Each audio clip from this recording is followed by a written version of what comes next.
गाजियाबाद का deputy registrar office अपने गैर जिम्मेदाराना रवैये की वजह से सुर्खियों में रहता है। इसी के कारण यहाँ के रेजिडेंट्स को परेशानियों का सामना करना पड़ता है। विशेषतः अगर डिप्टी रजिस्ट्रार वरुण खरे का कार्यकाल देखा जाए तो यह अधिक संदेहास्पद और विवादित लगता है। अपने निकम्मे रवैये की वजह से ही वरुण खरे जाने भी जाते हैं। इसी निकम्मेपन की वजह से गाजियाबाद के आदित्य मेगा सिटी के रेजिडेंट्स परेशान हैं।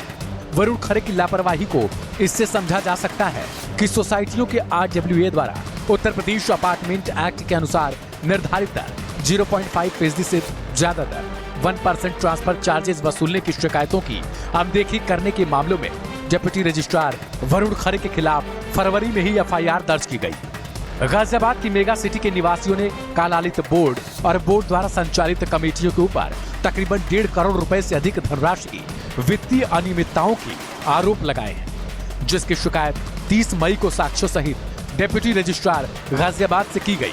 शिकायतकर्ताओं ने डिप्टी रजिस्ट्रार से इन वित्तीय अनियमितताओं की जांच के साथ ही RWA के सभी बैंकों के अकाउंट को फ्रीज करने का अनुरोध किया था, किंतु डिप्टी रजिस्ट्रार द्वारा अभी तक कोई कदम नहीं उठाया गया। आप इनसे मिले हुए हैं, आप इन्हें संरक्षण दे रहे हैं, आप इन लोगों को बचा रहे हैं। फिर इलेक्शन का आदेश देने, और वो भी इतनी आनंद फानन में वरुण खरे जी ने आदेश दिया है कि फटाफट जो है पुरानी वाली कमेटी को ही जो है वापस उन्होंने इलेक्शन कमेटी बना दिया, वोटर लिस्ट बना दी गई है, सारी चीज़ें इन्होंने तुरंत 2 दिन के अंदर सब कुछ कर दिया है और 2 जुलाई के लिए इलेक्शन भी फाइनल कर दिया। सोसाइटी के पूर्व अध्यक्ष मुनीश जैन ने बताया कि तकरीबन 1.5 करोड़ रुपए की वित्तीय अनियमितताओं की शिकायतों की जांच के आदेश देने में देरी की जा रही है। डिप्टी रजिस्ट्रार की मंशा सोसाइटी के नए बोर्ड के गठन के लिए चुनाव कराकर इन वित्तीय अनियमितताओं से निवासियों का ध्यान भंग करना है, जबकि आदित्य मेगा सिटी के रेजिडेंट्स चाहते हैं कि पहले वित्तीय अनियमितताओं की जांच हो, दोषियों के खिलाफ कार्रवाई हो, फिर नए बोर्ड के लिए चुनाव हो। हम उनके पास बार बार यही रिक्वेस्ट कर रहे हैं कि सर ये डॉक्यूमेंट्स हैं, विद प्रूफ हैं, इसमें आप बताइए अगर कुछ गलत है तो, और इसकी आप ऑडिट कराइए, निष्पक्ष जांच कराइए, बस हमारा इतनी सी मांग है। लेकिन उन्होंने इस सबको दरकिनार कर।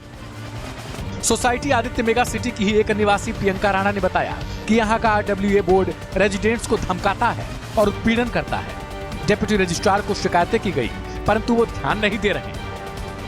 रेजिडेंट जो भी आवाज़ उठाते हैं, जब वो आवाज़ उठाते हैं उनको दबाने के लिए उनको डराया धमकाया जाता है, धमकी दी जाती है, उनको कोशिश की जाती है कि किसी तरह से सोसाइटी से आइसोलेट करके उनको रेजिडेंट के सामने एक गलत इमेज उनकी तैयार की जाए। तो अगर इस तरह से डिप्टी रजिस्ट्रार एक्शन नहीं लेगा, आगे कोई कंप्लेंट भी नहीं करेगा और इसी तरह से घपले होते जाएंगे और रेजिडेंट फिर चुप बैठ जाएंगे।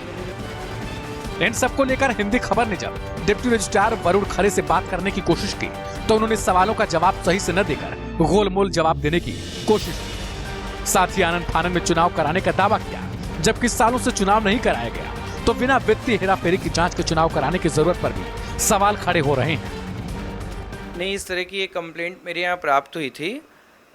उसमें आदित्य मेगा सिटी के कुछ जो रेजिडेंट्स हैं उनका ये कंप्लेंट था कि जब से मैंने उनके सोसाइटी में इलेक्शन अनाउंस किए हैं और सोसाइटी को ऑलरेडी रिस्ट्रिक्ट किया है कि वो डे टू डे के ही एक्सपेंडिचर केवल कर सकते हैं, उसके बाद सोसाइटी में कुछ सिविल वर्क का काम चल रहा है।